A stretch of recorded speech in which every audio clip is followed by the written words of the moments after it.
Hi, Elazar.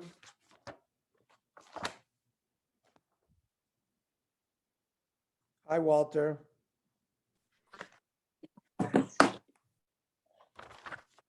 Okay, new Mishnah. Lamed Amid Aleph. 30 in Yevamos.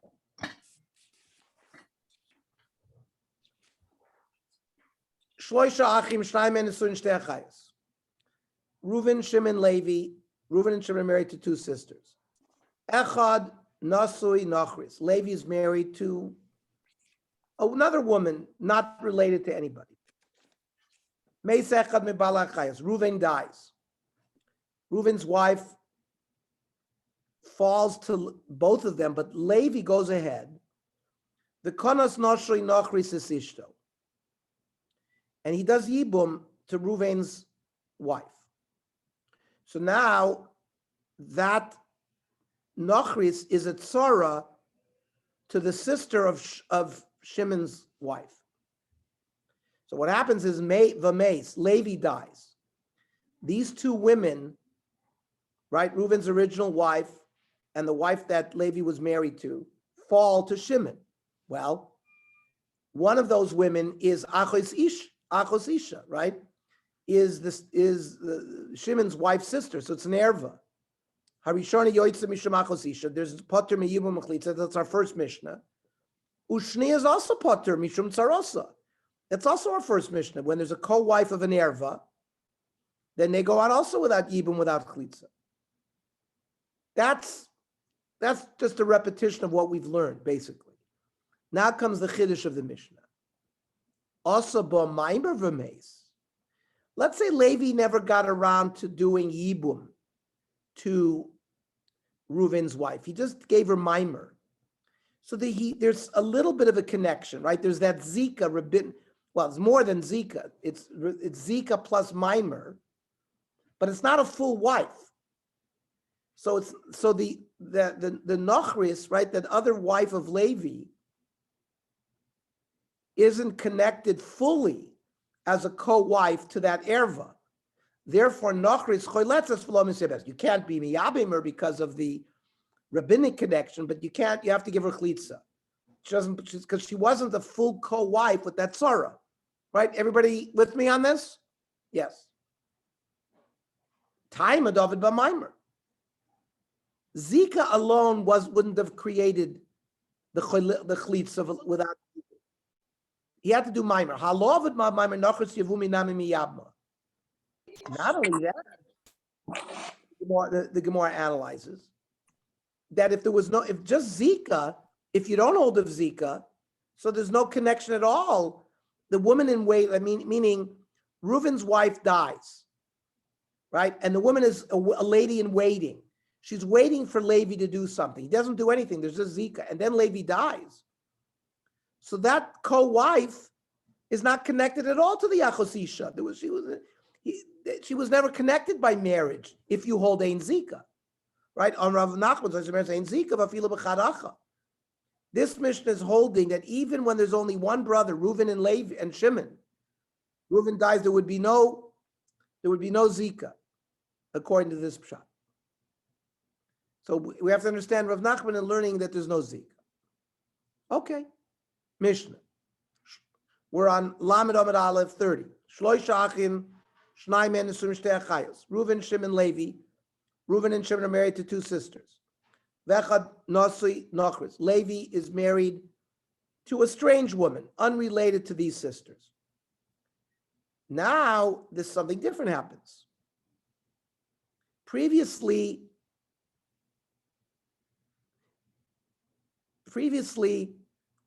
the Nachris woman was the primary wife, and then the Erva joined through either Maimer or Zika, whatever. It'll be the opposite.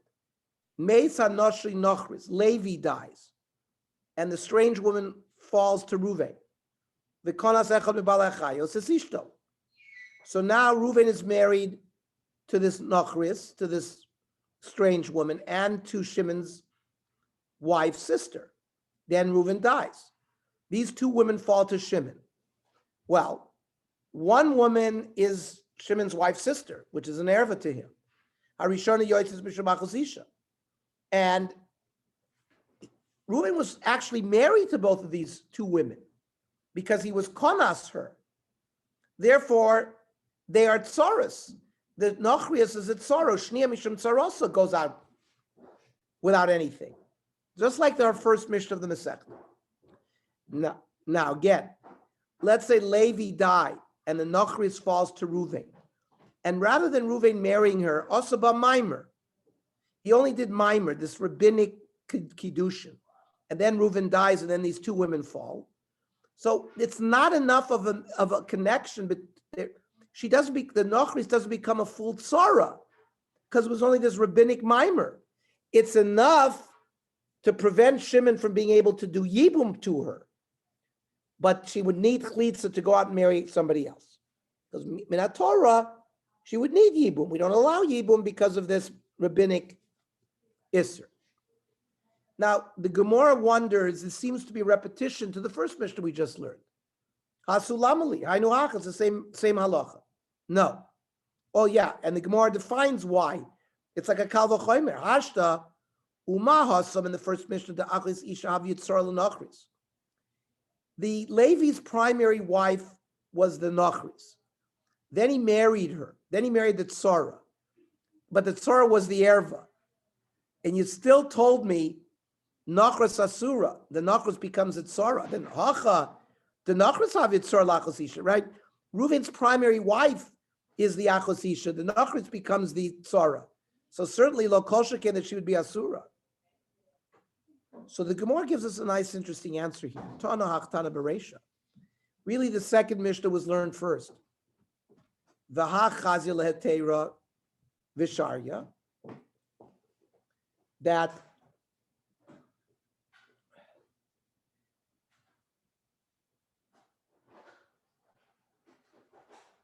if the erva comes in as a new wife, maybe it wouldn't assur the tzara because he was married to her in advance. But so that was his havamina. But then he said no. since he actually married her, becomes a tzara, she becomes usher as well. Now, so even though we have a kavachomer, and once you have the second Mishnah, you don't need the first Mishnah. The Mishnah was left in place, was not removed, even though it wasn't needed. Mishnah. Shloisha achim, 3 brothers. Shnei mehem nesuin shtei achayos. Reuven and Shimon, Levi. Reuven and Shimon married to 2 sisters. Vechad nasui nochris. Levi's married to a strange woman unrelated to them. Meis echad mebalei achayos. Reuven dies. So his wife is the sister of Shimon. But Shimon doesn't get involved yet. Levi jumps ahead. V'konas nasui nochris isishto. Levi marries Reuven's wife. Now he's married to Reuven's wife and his original wife, the Nochris. Now, Umeso Ishto Shel Sheni.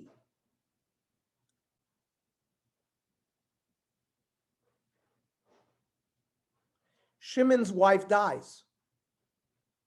Right? Gentlemen, we know the halacha.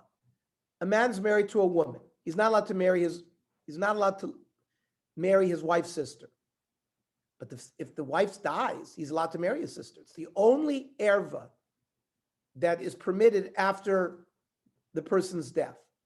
All other ervas remain. This one does not.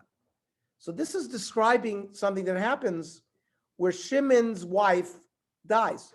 So now, so think about it. Levi now dies. So one of the women is a Nochris. The other woman was the sister of Shimon's prior wife who died. But in regular cases, you're allowed to marry your wife's sister after the wife's death. Here, no. At the time that Reuven's wife fell, right? Shimon's wife was still alive. So she was an Asr Erva. Once you fall Be'isr, it never goes away. Be'yibum. So it's a different halacha than you marry a woman, then she dies, and you marry her sister. That's permitted because that woman was never Be'isr to you. Well, she was Be'isr, but in this case, by Yibum, it's like an Eishes Ach with Bonim forever. Right? Harezu Asura Alav Olamis. Shimon cannot marry the wife's sister that falls to him. Hoyel V'Nesr Alav Shachas. Since when she first fell, she was prohibited. That's the din. Even though Levi took her as a wife? Yeah, but so what? Levi had no problem taking her as a wife. Remember, Reuven and Shimon. Yeah, Reuven but she would have been usher because of the first falling, but then Reuven's wife dies. There's no Isser first falling. Reuven and Shimon are married to sisters. Levi is married to somebody else. Right, so Shimon dies. So she can't fall to Reuven. No. Reuven dies, and Reuven's wife falls to Levi. Levi's miyabim her. Levi now has 2 wives because she can't fall to Shimon. She can't fall. She cannot fall to Shimon. She can't fall to. She falls only to Levi. So it's now Levi's wife, and there's a tzara, the Nochris. The Nochris. So now Shimon's wife died. Now Reuven's wife died. No, Reuven's dead. Wife. Yeah. Reuven's died. Okay, Reuven's Shimon's wife married died. By Levi. So now Shimon's wife died. Original wife. Shimon's wife died, and now Reuven's original wife and the strange lady falls to Shimon. So you might think, well, Shimon's wife is dead, so normally you can marry a wife's sister after her death. Here it doesn't work, because since when Reuven's wife first fell, it was also to Shimon, that Issa remains. But this has nothing to do with the first falling. This is now falling number 2. Falling number 1 was taken care of through Yibum by Levi. No, so finished. But the problem now was she's Levi's wife, when Reuven's sister or Shimon's sister-in-law, and the wife dies. Why don't we start when Reuven died, there was an Isser for Shimon to marry her. You're right, but that goes away. Now Levi steps in and takes over. So what I'm saying, start again. Now she's a married woman to Levi. Yeah, she's a married woman to Levi, but the Mishnah says, Hoyel v'nesra alav sha'achas. Right, I'm wrong. I just don't get it, but I'm wrong. Clearly. It's not. It's a huge chiddush. Yeah. Let me go back. Kenny, you and I saw the Shulchan Aruch. Yeah. A man is married to a woman, and she has a sister.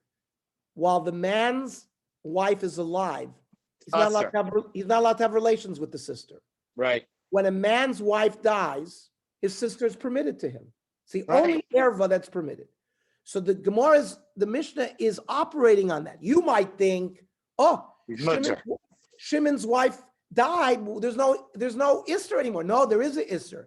Since when Reuven died, there was an Isser for Shimon to marry her. Now there is no Isser because his wife died, but that happened later. Because there's an Isser for even a second, here's the din of Amar Rabbi Amarat. Call Yevama she'enani koreba b'shas nefila. Yevama yavo aleha.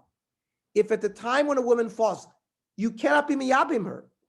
Harehi ke'eshes ach sheyesh labanim forever. Basura forever.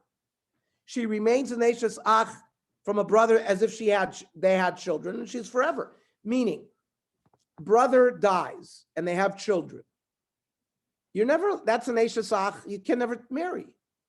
You can only allowed to marry eshes ach if they die without children. But an eshes ach with children is a prohibited erva forever. So this wife that first fell to Shimon be'isser remains an eshes ach with banim. That's the din. In fact, the Gemara doesn't see it as a chiddush as Micah Mashmalon. What are you teaching me new? Tanina. We already had this. We've already had this principle. So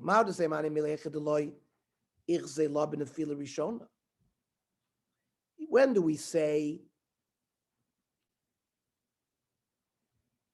when the first time she fell, liyibum, that, and then there's Isser by the Nefila Rishona.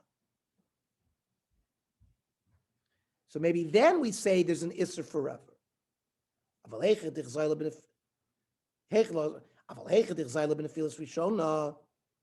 let's say we can describe an example where in the first Nefila, he could have married her, but then there's some kind of Isser that occurs. For example, Kenny, let's say Shimon's wife had died before Levi was miyabim her. So there's a period of time, well, there was Isser, but now there was a heter even before Levi did anything because his wife died. So you might think now, since his wife died, he could marry the sister. Maybe Amatishtori. Maybe now when Levi marries her, then Levi dies and he falls back. Maybe in that case, Shimon can be miyabim her. Kamash Malon, no. Even in that case, where Shimon's wife died, pre-deceased, before Levi did the yibum, it's still usher. That's the chiddush. That's not a chiddush. We've learned this before as well.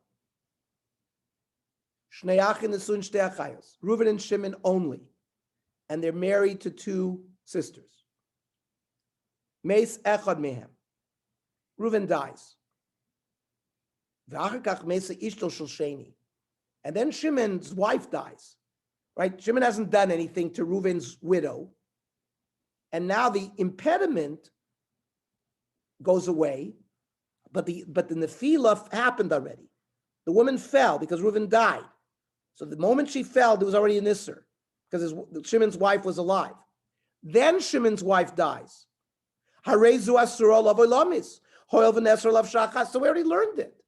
We already learned this concept by the two brothers. So you know what? Maybe there is no alternative. There were no other brothers. So she's been pushed off completely. This family still has a method of being yibum. There's Levi. Maybe there's a migu here. Migu is since. Since this woman is mutter to Levi, maybe it'd be mutter to Shimon, Kamash blended no. So this is a fantastic sugya. This pizza Gemara on this Mishnah is really bumba piece because each piece builds on the previous piece. Mishnah. Shloisha achim. Shnai ben Nesuim shtei achayos. 3 brothers, Reuven, Shimon, and Levi. You see the theme here? We've had 4 Mishnahs in a row describing the same sort of dynamic, but with different actions, different situations. Echad Nasoi Nachris. Levi is married to a strange woman. Now, Girish Echad bebalai chaysus ishto. Reuven divorces his wife.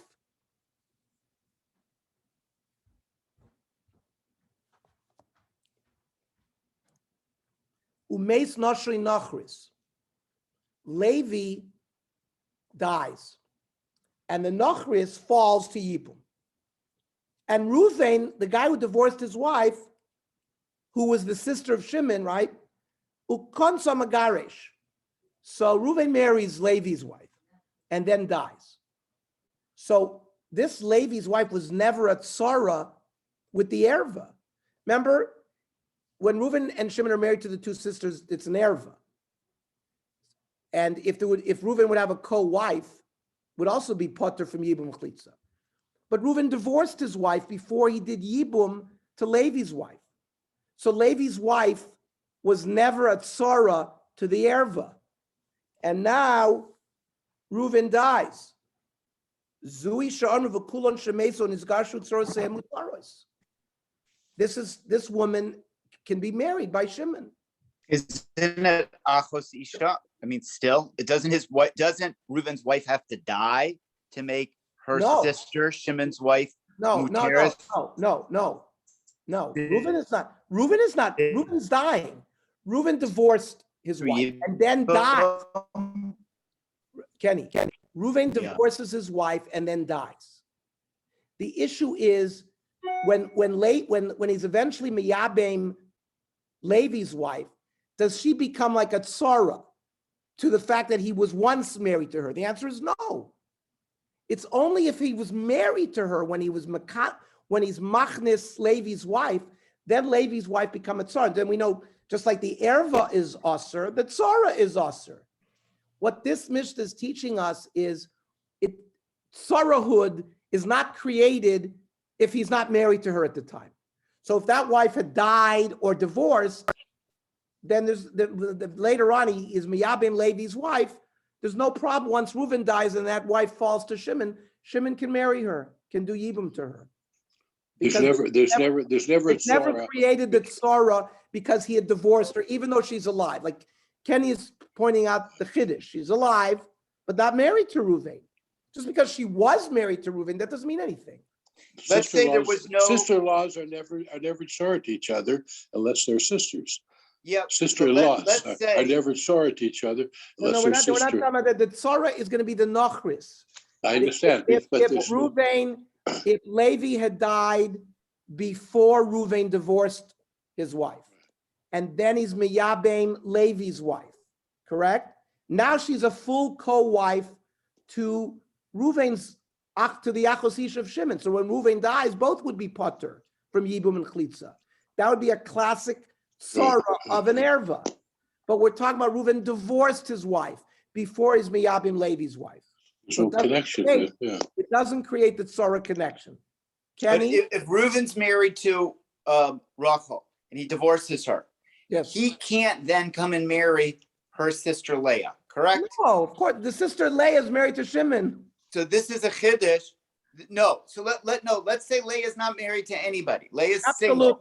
Absolutely. You can't marry Leah. You cannot marry the wife's sister if you just divorced her. So the chiddush here is that he can marry his wife, he can take his wife's sister through Yibum when she falls that way if he divorces her sister. No. That's not correct. No, because she's an erva. You're talking about, separate the cases of regular marriage and Yibum marriage. The two different. Yeah. If Leah had not been married to Shimon, Rachel is married to Rachel. Reuven is married to Rachel. Reuven divorces her. You still can't marry Leah. You can't marry your wife's sister as long as she's alive. She dies. Right. If you divorce her and she dies, you can marry. If she dies, then you can marry. But Yibum, you can't, because once it's an Erev, and that's it. We've learned that already. Yeah. But this is even beyond. This is the Tzara. Once Levi's wife does not become a Tzara because he divorced her. Important halacha that we just learned in this Mishnah. And the Gemara will drill.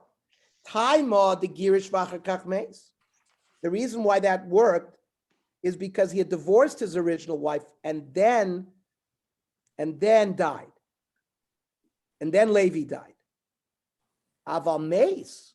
But if Levi had died, v'achakach girish. So remember, once Levi's wife falls bezika to Ruvain, there's at least a Zika connection. She becomes a co-wife through Zika, which also would forbid Yibum. Remember, it would require Chlitza to her, but not Yibum. You with me, guys? Right? Reuven, Shimon, Levi. Reuven, Shimon married to two sisters. The Gemara is now saying this works because Reuven first divorced his wife. But let's say Levi had died first. That woman, the Nachris, falls to Reuven and Shimon. Now, if Reuven divorces his wife and then dies, there was a period of time where Levi's wife was at Sarah to the Erva. And therefore, even though it's only through Zika, even if he didn't do Maimer, he didn't do anything. We'll see if we hold Zika. If you hold Ain Zika, maybe she could fall. You guys see that? Where Zika will come, whether you hold Zika or not Zika, will affect what happens if Reuven hadn't divorced her when Levi died first. So the woman is in limbo with Reuven through Zika. Then he divorces, but they were co-wives at least through Zika. Then he wouldn't be. Then there would be a problem with Shimon doing anything to the Nachris. That's what the Gemara is going to say. Aval meis v'achakach asura. It would be prohibited because through Zika, she becomes a tzara of the akos ishto. On Ravashi, it's also married. Yeh Zika. You see right away, it's always a connection. That reason why there's an Isser there is through Zika she became a co-wife to make it usher for Shimon to be miyabim the Nochris, right? Because Reuven has divorced the sister; she's gone. Reuven's married to this Nochris. Let's say if he does Yibum finally, and then dies and falls, would be usher. At least afilu betreyachi. Remember, we had a machloikes. Does Zika exist? Whether there's two brothers or three brothers. So here we talk the case with three brothers, Reuven, Shimon, and Levi. Yet there's an Isser. So the Gemara is saying, Afilu b'trei achi yesh Zika. Ayil Ravashi kashad Rav Nachman. Rav Nachman held ein Zika. Okay, I'm going to stop here because we have a shiur at 8 o'clock with Tzvika. But again, it's important to go slow. So when is the next year, Ernie? Okay, so again, I would suggest we learn tomorrow at 4:30. Good. Okay, 4:30, and we'll try to do a blot and a half if we can, so we'll be on the blot. Are we on for Shabbos and Shul? Hang on. Shabbos we're going to learn in Shul. Okay? Shabbos we're going to learn in Shul, whenever it says in the Kolenu. Maybe Harold is not on. Here, let me see if I have the Koleno yet. Hold on. Yeah. And by the way, there is a change. The Navi Shiur this week is going to be Saturday night, just this week, not Sunday night, because my family's in and we're taking them out Sunday night. So I don't have a Koleno yet, but if you want, I'll post it when I get it. Please post it. It'll probably be 5:30, because I think the last time we learned in Shul was 5:30. That's probably when it's going to be. So maybe Walter and I will walk together. Yeah, but hold on a second. Yeah, you've got Shabbos HaGadol droshes in the afternoon, guys. There's big Shabbos HaGadol droshes. I mean, I know that Rabbi Anon. That's true. That's true. Okay, I got to go to the next year. We'll have to work it out. So anyway, we'll work it out tomorrow. You'll see. Okay, we'll work it out tomorrow. And then the Navi Shiur will be at 8:30 Saturday night. Okay. What do you call it? What do you call a shiksa? Nochrias? No, this is not a shiksa. Nochrias. I know. It's just because the raya that you will command a shiksa. Nochrias. Mishnah B'Defti says so. Okay. Good Gemara today, right?